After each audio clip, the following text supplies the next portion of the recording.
Hi, I'm Michelle and this is Amelia from Smile Foundation's Community Development Team. And today we're joined by Deborah Fagan, who's the Digital Inclusion Officer for East Riding Council. Debbie, thank you for joining us today. Can you tell us a little bit about your role, please? Yeah, my role was introduced in January 2022. The overall aim of it is to help more people across the East Riding get online and to be able to transact safely, particularly in relation to the health and wellbeing agenda. Thank you. So the topic this week is Get Online Week, which is a campaign by the Good Things Foundation, which is running the 16th to the 22nd of October. The charity is on a mission to fix the digital divide. With this event coming around the corner, it's a perfect time to encourage your community to start or continue their digital skills. However, with statistics showing 1 in 5 adults lack basic digital skills, it's now more than ever that we actually look at how we help and support people to improve their skills. Debbie, could you please tell us a bit about digital inclusion, why it's important and perhaps the challenges around that? Okay, well, obviously now we're finding that lots of services, everything we do now is becoming internet-based and web-based, whether that be access to health care, whether that be shopping, whether it be leisure. All aspects now are being moved to a wholly online basis. Digital exclusion is something that prevents you from participating in that for whatever reason. In order to be digital included, in other words, to fully participate in the digital agenda, you need to have access to a device. That would be a smartphone, a laptop, or a desktop computer, for example, and even now smart TVs, and potentially, obviously, smartphones are a huge bonus. You need access to data, so that would be a smartphone contract that enables you to get online with your phone, broadband that might be in your home, or Wi-Fi that's provided by somebody else who you can actually then go and use with your own device. You also need skills to be able to do that. Skills is something that you learn.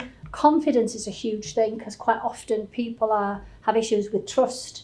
And if you're not doing something really regularly, it's easy to forget. So people get very frustrated. Quite often have nobody to get help from either.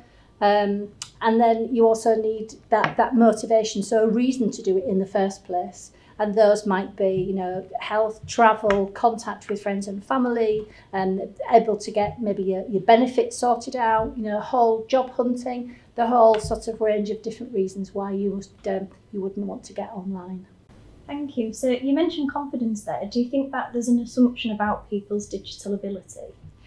There's also an assumption particularly with particular strands where, if we build a big fancy website, then people will flock to it, build it and they will come, when actually in reality a lot of people won't, and they won't because they can't for any one of those reasons, whether it be they can't afford the broadband, they can't afford the smartphone, the contract, or they've not got the skills to do that. And some people just feel really anxious about it and get quite overwhelmed by this thing that they don't know about, and they don't know where to go. And we also assume that people know what they need to do to get online, and actually the reality is that they don't, so they need help. People don't know where to go for help, they don't know what services are being provided and where they might access those. So there's usually a culmination of a number of different factors.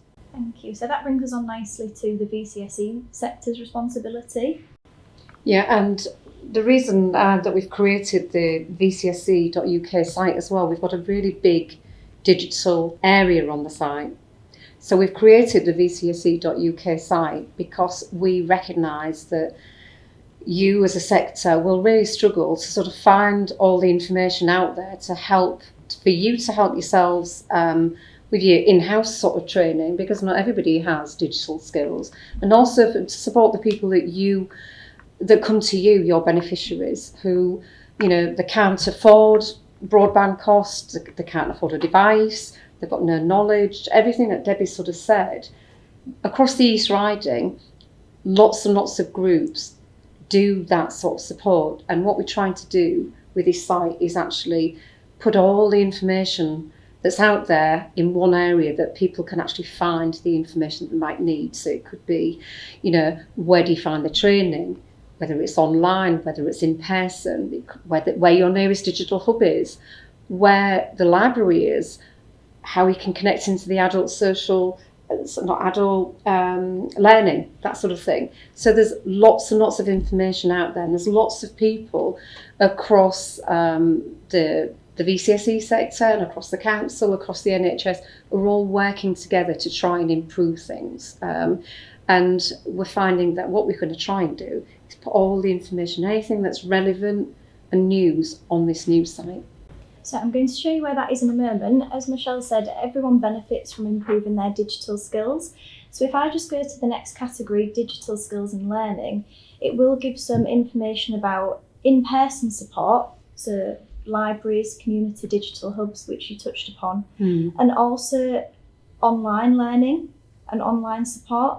Barclays Digital Eagles is an example of that programme. It has different levels that people can access depending on where how they feel their ability is. So it's a really good starting point.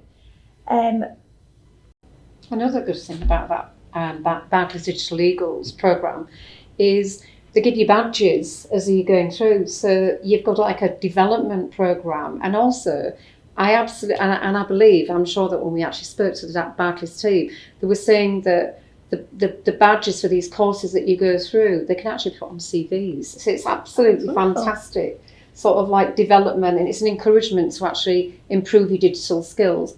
And again, if you can get access to a device, it doesn't matter, I say where you live, it does, there are different places and different villages and towns, what have you, that give you access to this equipment.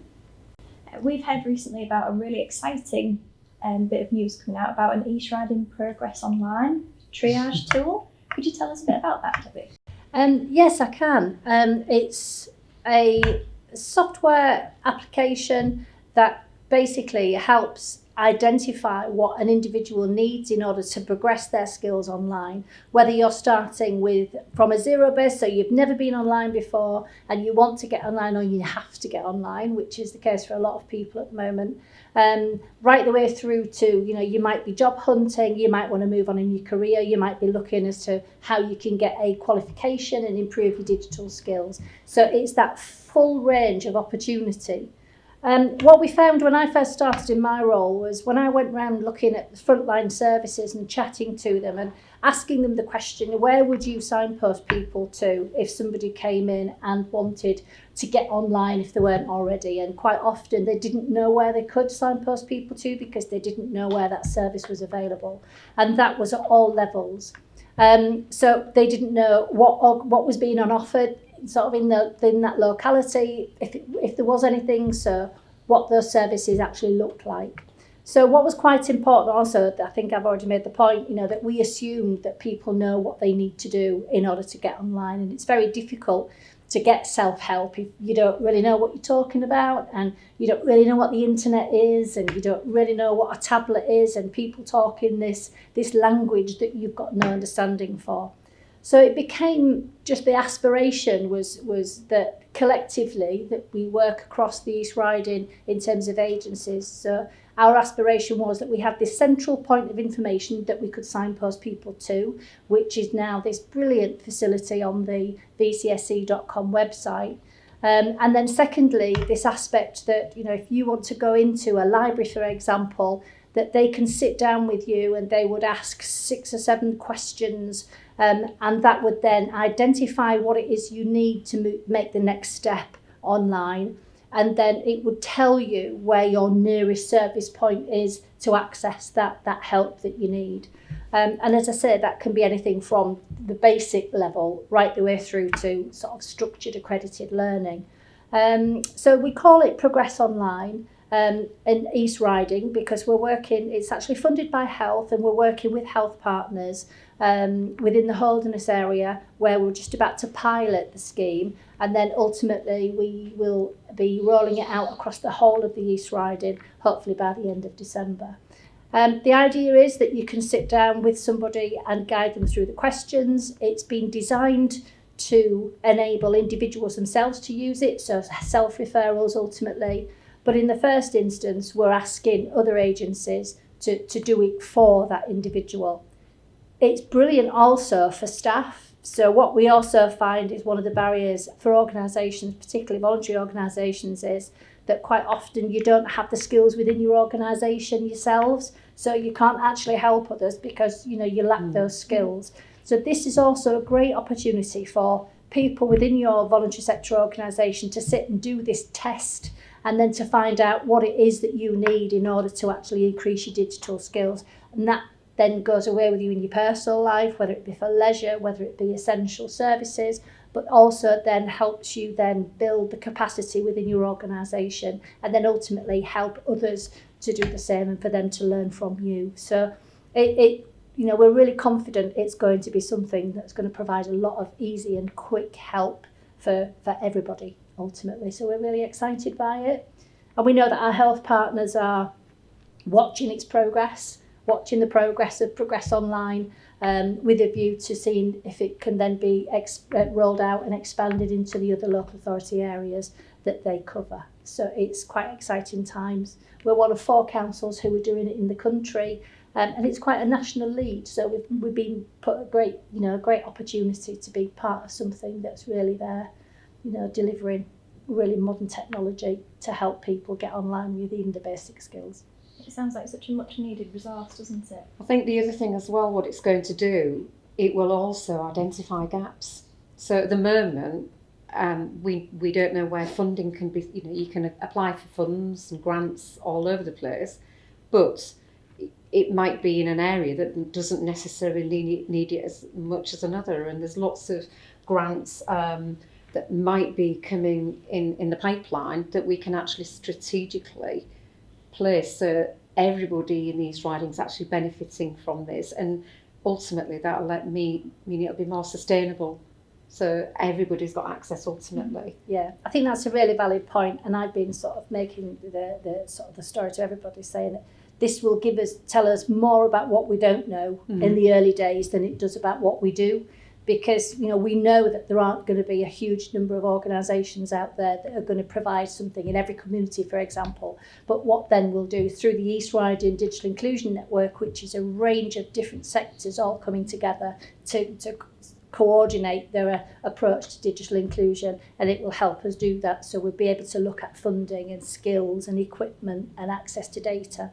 All of those things should come together, and we'll be able to target it then to areas where they don't currently have service. Yeah, and the VCSE sector plays an absolutely massive, crucial role in this, because, there are lots of people that feel as though they're really safe spaces to go to, the non-judgmental sort of spaces with all the skills that they have and the backgrounds, and people are more likely to open up to people like that and ask for help as well. So we're not leaving anybody behind then, are we?